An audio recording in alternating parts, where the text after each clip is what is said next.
Hello and welcome to commerce classes. तो आज हम डिस्कस करने वाले हैं डिबेंचर, इसके type, issue, redemption of debenture, इनके जो भी छोटे एमसीक्यूज बन सकते हैं वो हम यहाँ पे डिस्कस करने वाले हैं।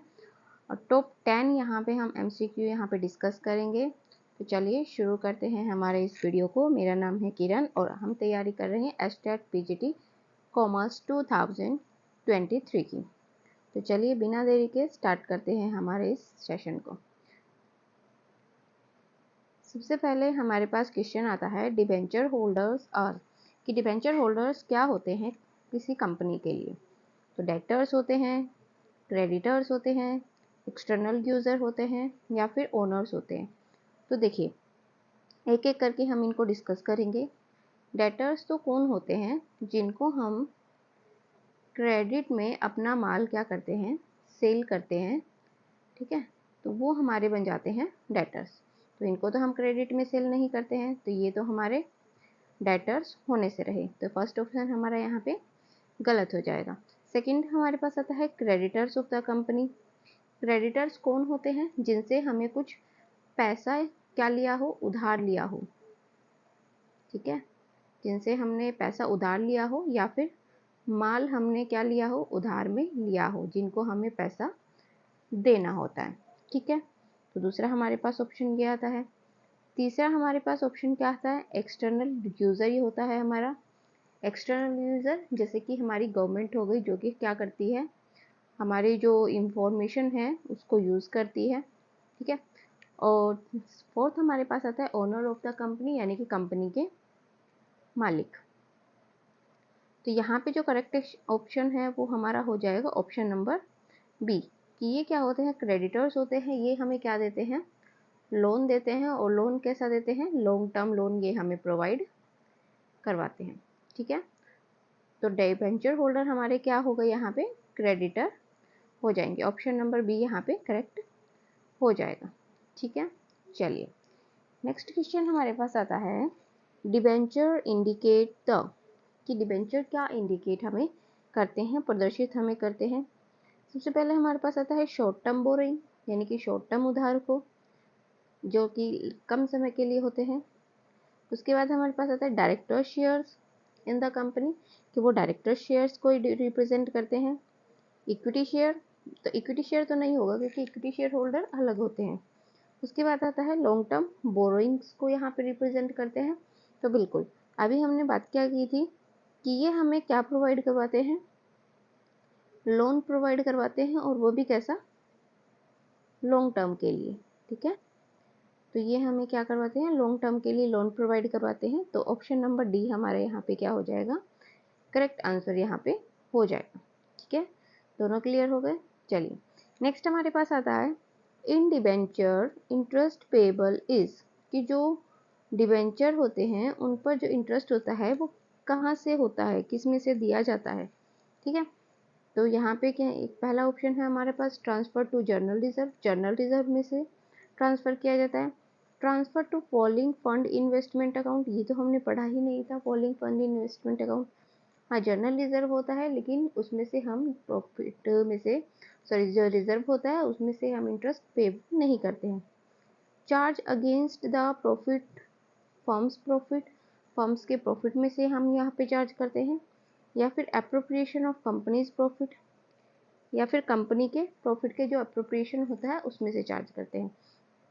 तो देखिए यहाँ पे जो हम ये चार्ज करते हैं वो कहाँ से करते हैं, जो भी हमारी कंपनी है, जो भी हमारी फर्म है, उसका जो प्रॉफिट होता है, ठीक है, उसमें से हम क्या करते हैं, कुछ हिस्सा यहाँ पे ट्रांसफ़र कर देते हैं, किसमें, डीआरआर में हम यहाँ पे ट्रांसफ़र करते हैं।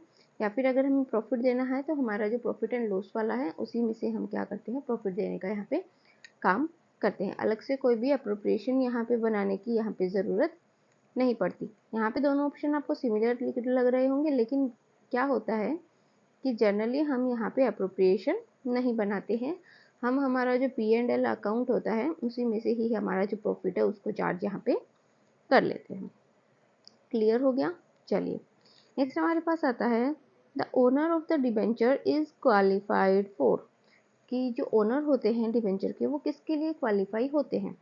सबसे पहला हमारे पास होता है फिक्स रेट इंटरेस्ट, सेकंड है कंपनीज वोटिंग राइट। देखिए वोटिंग राइट किसके पास होता है, अगर हम वोटिंग राइट्स के बारे में बात करें तो ये किनके पास होता है, ये सिर्फ और सिर्फ जो भी हमारे इक्विटी शेयर होल्डर होते हैं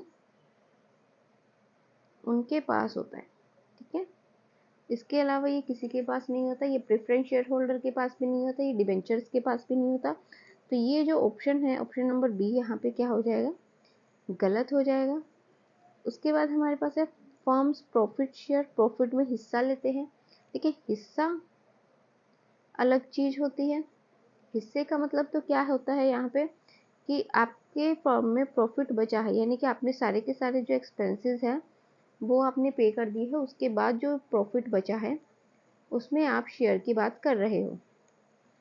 तो यहाँ पे ऐसा कुछ नहीं होता है। हम क्या करते हैं, इंटरेस्ट जो भी हम देते हैं उनको अलग से नहीं दिया जाता, वो प्रॉफिट एंड लॉस में ही वो एक एक्सपेंसेस की तरह यहाँ पे ट्रीट किया जाता है। तो यहाँ पे ये जो हमारा ऑप्शन नंबर सी है ये भी यहाँ पे क्या हो जाएगा, करेक्ट हो जाएगा। डिविडेंड, डिविडेंड की अगर हम बात करें तो डिविडेंड हम किसको देते हैं, शेयर होल्डर्स को हम यहाँ पे डिविडेंड देने का काम करते हैं। ठीक है, ना कि डिवेंचर होल्डर को। तो हमारा यहाँ पे ऑप्शन हो जाएगा ऑप्शन नंबर ए, जो कि है करेक्ट ऑप्शन यहाँ पे हो जाएगा। ठीक है, चलिए नेक्स्ट क्या कहा गया है, when A company is liquidated, जब लिक्विडेशन का मतलब यहाँ पे होता है समापन, कि जब कंपनी का समापन होता है, the debenture holder have a prior right for, debenture holders का जो प्राथमिक अधिकार होता है वो किसके लिए होता है, प्रिंसिपल अमाउंट को लेने का, इंटरेस्ट लेने का, दोनों ही लेने का, या फिर नन ऑफ दिस। तो इसमें हमारे पास ऑप्शन क्या हो जाएगा कि देखिए हमने क्या पढ़ा था कि एक तो हमारे पास होते हैं प्रेफरेंस शेयर होल्डर, ठीक है, एक हमारे पास थे प्रेफरेंस शेयर होल्डर्स और एक हमारे पास थे क्या, डिबेंचर्स। प्रेफरेंस शेयर होल्डर के बारे में हमने क्या पढ़ा था कि जब भी कंपनी का समापन होता है तो क्या होता है, इनको प्रेफरेंस दिया जाता है किससे पहले, इक्विटी शेयर होल्डर से पहले। ठीक है, ये हमने पढ़ा था। लेकिन इक्विटी शेयर होल्डर से पहले प्रेफरेंस हो गए और प्रेफरेंस से पहले कौन आएंगे, यहाँ पे हमारे डिबेंचर्स आ जाते हैं, जिनको क्या मिलता है, अपना जो भी प्रिंसिपल अमाउंट है वो भी मिलता है, साथ में इनको जो भी इनका इंटरेस्ट पेंडिंग होता है वो भी मिलता है। ठीक है, तो यहाँ पे जो ऑप्शन है ऑप्शन नंबर सी यहाँ पे क्या हो जाएगा, करेक्ट हो जाएगा। ठीक है, चलिए नेक्स्ट में क्या कहा गया है, which of the below mentioned statement is not true, कि इनमें से कौन सा स्टेटमेंट ट्रू नहीं है, वो हमें यहाँ पे देखना है। देखिए पहला ऑप्शन हमें यहाँ पे क्या कहा गया है, the issue price and redemption value of debenture can not differ, कि दोनों क्या नहीं हो सकती है, अलग अलग नहीं हो सकती है। ठीक है, देखिए एक चीज़ हमने पढ़ी थी उसमें क्या था कि हम किस तरीके से क्या करते हैं, रिडम्पशन करते हैं। ठीक है, रिडम्पशन हम किस तरीके से करते हैं वो टॉपिक हमने यहाँ पे डिस्कस किया था, उसमें एक पार्ट था परचेजिंग का। ठीक है, अगर आपको याद हो तो हमने लास्ट लेक्चर में पढ़ा था परचेज करने का। परचेज हम दो तरीके से कर सकते थे, एक तो हम कर सकते थे बिलो प्राइस और एक हम कर सकते थे अबव प्राइस।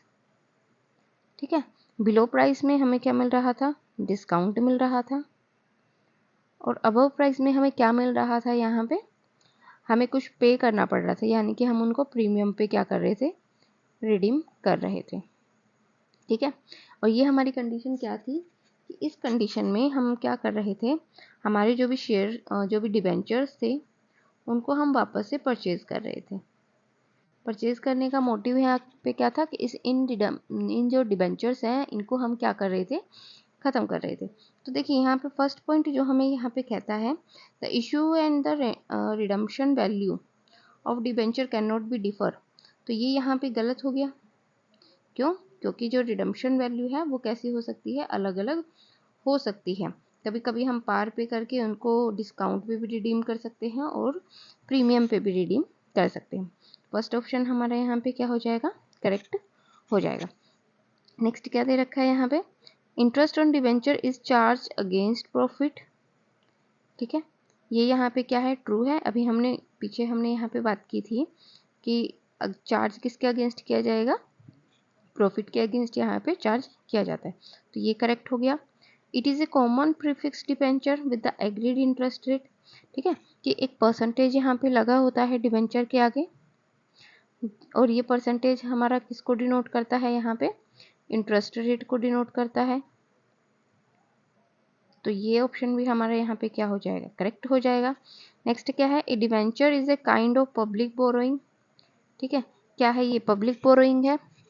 देखिए पब्लिक भी हो सकता है और ये कैसे हो सकता है, प्राइवेट भी हो सकता है, दोनों ही हो सकता है। तो हमारा जो ऑप्शन नंबर ए है ये यहाँ पे बेस्ट, यहाँ पे इसका आंसर हो जाएगा, ठीक है।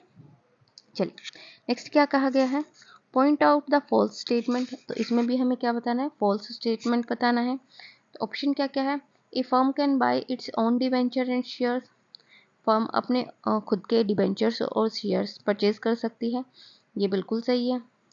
A firm can issue convertible debenture, ये भी सही है, क्योंकि convertible, non convertible, secured, unsecured, ये सब हमने टाइप्स पढ़े थे, वो सारे इश्यू कर सकती है। आगे क्या है, a business can issue debenture with voting right, कि डिबेंचर्स को हम वोटिंग राइट के साथ हम इश्यू कर सकते हैं, ऐसा कुछ हमने पढ़ा था, बिल्कुल नहीं पढ़ा, हमने पढ़ा था कि वोटिंग राइट इनको होता ही नहीं, यानी कि ये हमारा क्या हो जाएगा, गलत हो जाएगा। An organisation can issue redeemable debentures, redeemable debentures यहाँ पे इशू किया जा सकते हैं, ये भी हमारा क्या हो जाएगा, करेक्ट हो जाएगा, क्योंकि हमें बताना क्या था यहाँ पे, फॉल्स स्टेटमेंट। तो फॉल्स स्टेटमेंट हमारा ऑप्शन हो जाएगा यहाँ पे ऑप्शन नंबर सी, ठीक है। चलिए नेक्स्ट हमें क्या बता रखा है यहाँ पे क्वेश्चन नंबर 8 में, of the following which is not a characteristics of bearer debenture, bearer कौन से होते हैं, देखिए हमने दो तरह के डिबेंचर्स पढ़े थे, एक हमारे पास कौन से थे, रजिस्टर्ड, और एक थे हमारे पास बियरर, ठीक है। रजिस्टर्ड कौन से थे, जिनका कंपनी क्या करती है, एक रजिस्टर मेंटेन करती है, जो इजीली क्या नहीं कर सकते हैं, अपने जो डिबेंचर्स है उनको दूसरे व्यक्तियों को ट्रांसफ़र नहीं कर सकते हैं। बियरर कौन होते हैं, जिनका कोई रजिस्टर मेंटेन नहीं किया जा सकता, जो कि क्या कर सकते हैं, इजीली अपने डिबेंचर्स को एक पर्सन से दूसरे पर्सन पे ट्रांसफ़र कर सकते हैं। और दूसरा क्या होता है, जिसके पास भी डिबेंचर का क्या होता है, सर्टिफिकेट होता है, वो ही क्या माना जाएगा, यहाँ पे उसका मालिक माना जाएगा, यानी कि कंपनी उसी को क्या करती है, पेमेंट यहाँ पे कर देती है, ठीक है। तो अब ये हमारे पास रजिस्टर और बियरर हो गया। अब इसमें ऑप्शन देखते हैं कि बियरर जो डिबेंचर है उसकी कैरेक्टरिस्टिक्स कौन सी नहीं है। They are transferable by mere delivery, delivery से ट्रांसफ़र हो जाते हैं, बिल्कुल हो जाते हैं। The interest on it is paid to the holder irrespective to of identity, यानी कि आइडेंटिटी से कोई मतलब नहीं है, जिसके पास सर्टिफिकेट होगा हम क्या करेंगे, उसी को ही डिबेंचर्स का जो इंटरेस्ट है उसको पे कर देंगे, करेक्ट हो गया ये भी।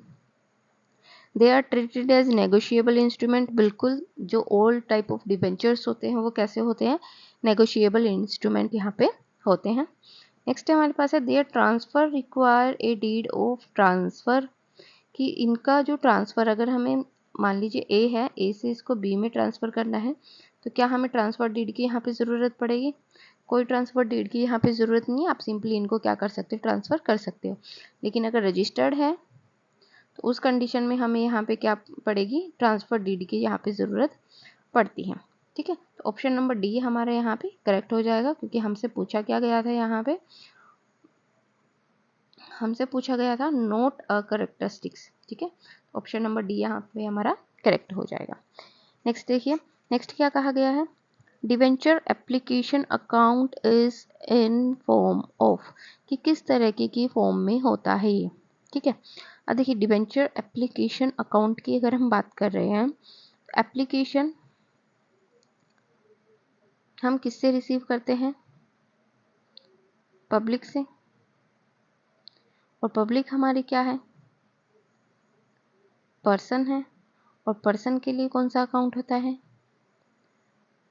पर्सनल अकाउंट, ठीक है। तो यहाँ पे जो हमारा ऑप्शन है, option number C, personal account यहाँ पे क्या हो जाएगा, करेक्ट हो जाएगा। ठीक है, चलिए नेक्स्ट क्या कहा गया है। नेक्स्ट कहा गया है यहाँ पे क्वेश्चन नंबर 10, जिसमें कहा गया the form of a discount on issue of debenture is in nature of, कि जो डिस्काउंट ऑन इशू, जब हम क्या कर रहे हैं, डिबेंचर को इशू कर रहे हैं, ठीक है, तो वो किस टाइप का है, उसकी प्रकृति किस तरीके की है, वो हमें बताना है। तो देखिए, मान लीजिए हमारा जो डिबेंचर है उसकी वैल्यू है 100 रुपये, ठीक है, क्योंकि 100 के डिनोमिनेशन में थे तो हम इसको 100 लेके चलते हैं। हमने कहा कि हम अपने डिबेंचर को इशू कर रहे हैं कितने में, 90 रुपीज़ में। ठीक है, 90 रुपीज़ में हमने इसको इशू कर दिया, यानी कि 100 रुपये उसकी वैल्यू थी, 90 में हमने उसको क्या कर दिया, यहाँ पे इशू कर दिया। तो हमें यहाँ पे क्या होगा, ऑब्वियस सी बात है, हमें क्या होगा, लॉस होगा। कितने का, 10 रुपये का। अब हमसे ये पूछा गया है कि ये जो 10 रुपये का लॉस है ये हमारा किस टाइप का लॉस है, ठीक है, वो हमें यहाँ पे बताना है। तो देखिए ऑप्शन हमें क्या क्या दिए हुए हैं, पहले उनको देख लेते हैं। ऑप्शन में हमें यहाँ पे दिया हुआ है, सबसे पहला है डेफर्ड रेवेन्यू एक्सपेंडिचर। ठीक है, तो डेफर्ड रेवेन्यू एक्सपेंडिचर कैसे होते हैं कि एक बार आपने एक बहुत बड़ी अमाउंट में क्या कर दिया, एक्सपेंडिचर कर दिया, उस एक्सपेंडिचर का आप क्या करते हो, छोटा छोटा हिस्सा हर साल आप चार्ज करते रहते हो, उसको बोला जाता है डेफर्ड रेवेन्यू एक्सपेंडिचर। ठीक है, और इसमें से ये जो बैलेंस है ये ऐसे ऐसे धीरे धीरे कम होता जाता है और आप इसको हर साल प्रॉफिट में से चार्ज करते जाते हो। ठीक है, नेक्स्ट क्या बताया गया है हमारे पास यहाँ पे, नेक्स्ट हमारा यहाँ पे बताया गया है कैपिटल लॉस। ठीक है, कैपिटल लॉस कैसा लॉस होता है, जो कि नॉन रिकरिंग नेचर का होता है। ठीक है, नॉन रिकरिंग का मतलब यहाँ पे क्या हो गया कि ऐसा लॉस जो कि फ्यूचर में फिर नहीं होने वाला है। ठीक है, या फिर बार बार ना होने की प्रकृति जिसकी होती है उसको हम क्या बोलते हैं, कैपिटल लॉस यहाँ पे बोलते हैं। रेवेन्यू लॉस जो कि बार बार होता रहता है, ठीक है, नॉर्मल बात है वो ना, तो वो हो गया रेवेन्यू लॉस। और नन ऑफ द अबव, चलो इसको छोड़ देते हैं, नन ऑफ द अबव को, इनको ही डिस्कस कर लेते हैं। तो देखिए डिवेंचर कंपनी कब इशू करती है, एक बार, कैसे, देखिए एक बार उन्होंने पब्लिक से क्या कर दिया, अगर डिवेंचर इशू कर दिए हैं तो अगर हम ये कहें कि सेकंड टाइम भी वो कर सकते हैं, तो second time same debenture issue करेगी, नहीं करेगी। क्यों, क्योंकि वो पहले इशू कर चुकी है। सेकंड टाइम क्या करेगी, वो न्यू डिवेंचर इशू करेगी, यानी कि ये नए तरीके का डिवेंचर है। और ये जो पहली बार डिवेंचर इशू कर दिया था ये पहले तरीके का डिवेंचर था। ठीक है, तो ये हमारे पास किस तरीके का हो गया, कैपिटल नेचर का हो गया एक जो ट्रांजैक्शन अगर हम कहें तो। और इस ट्रांजैक्शन में होने वाला कोई भी लॉस या प्रॉफिट वो किस तरीके का होगा, कैपिटल नेचर का ही यहाँ पे होने वाला है। देखिए डिस्काउंट है, हमने कह रहे थे कि 100 का था, हमने 90 में इश्यू किया, तो यहाँ पे 10 रुपये का हमें क्या हो रहा है, डिस्काउंट। और इस डिस्काउंट को हम क्या कहेंगे, यहाँ पे कैपिटल लॉस यहाँ पे हम इसको कहेंगे। क्लियर हो गया, तो ये हमारे थे कुछ 10 क्वेश्चन। आई होप कि आपको अच्छे से क्लियर हो गए होंगे, डिवेंचर्स के चैप्टर से रिलेटेड थे। ठीक है, इसी तरीके की और वीडियो को देखने के लिए बने रहें कॉमर्स क्लासेस पर। ठीक है, चलिए, thank you, thanks for watching.